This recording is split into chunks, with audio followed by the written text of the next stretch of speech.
700 years ago, the Scottish nation, as we know it, came into being right here.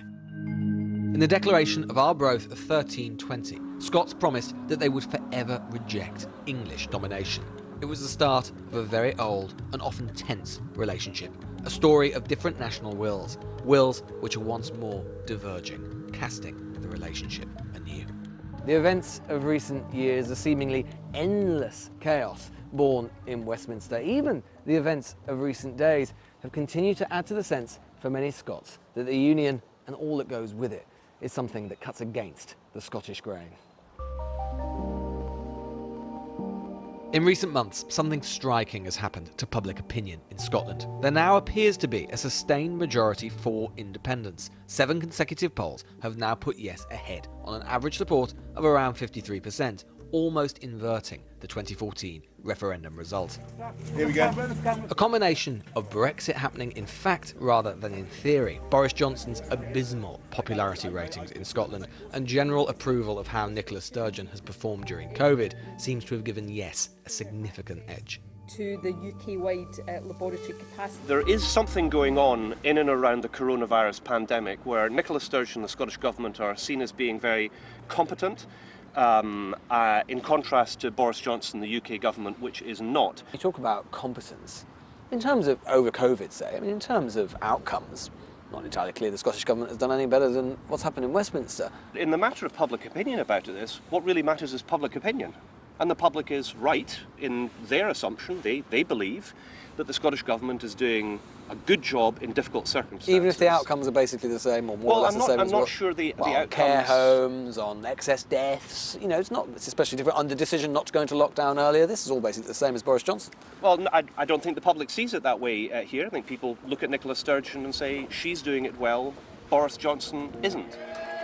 The SNP's ratings after 13 years in government remain nearly hegemonic. The poll suggests that they look set for another thumping victory in next year's Holyrood elections, and should it come, they will claim a mandate to hold another independence referendum.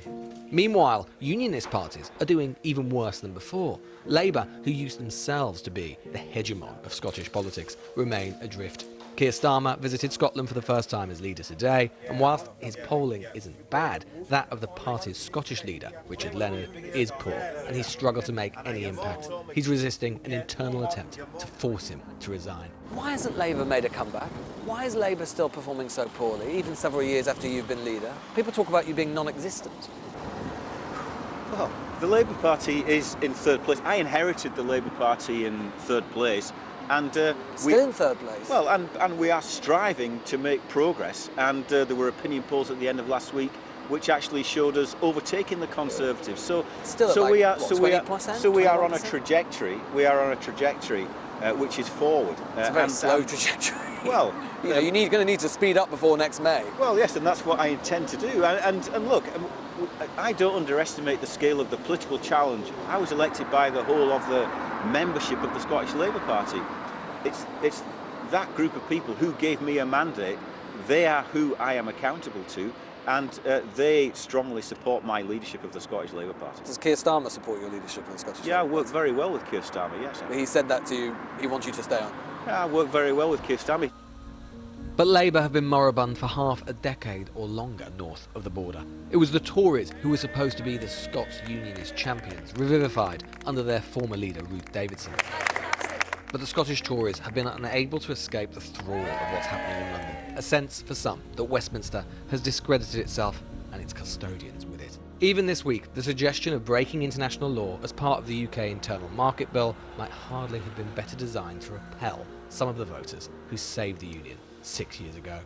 Back in 2014, there were two groups which, broadly speaking, saved the Union, the old and the middle class. They did so, broadly speaking, for quite similar reasons. One was their entrenched unionism, a unionism which still shouldn't be underestimated, but also because there was a sense at the time that leaving the Union, independence, would be risky, volatile, uncertain.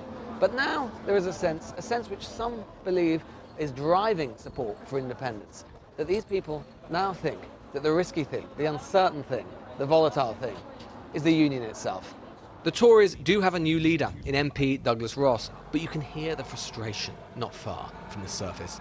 You do accept that the way that Westminster has been perceived, shall we say, over the last 5 or 6 years, under a Conservative Party stewardship, has not exactly done much for the union's reputation. I would accept criticism, and I resigned from government. I had issues with the way this government handled certain aspects, and I stood down from government. So I can't stand here and defend everything the UK government have done over the last number of months and years. The Scottish Government and the SNP have been very good at turning the argument back into the Constitution and on to their pet topics such as that, rather than too much focus going on. But that's your failure as well, isn't it? I mean, the fact that despite all of that, despite all of the things that you outline, you can't land the glove on them. Yeah, absolutely. All opposition parties have to take responsibility. You can, of course, look at it another way. Despite the Prime Minister's unpopularity, a Brexit Scotland didn't want, another national government it hasn't voted for, unionism is still quite strong. It's something that unionists could build on. But then no one on the unionist side seems to quite know how it can be done or who can do it best. The spirit of Arbroath seems with us again.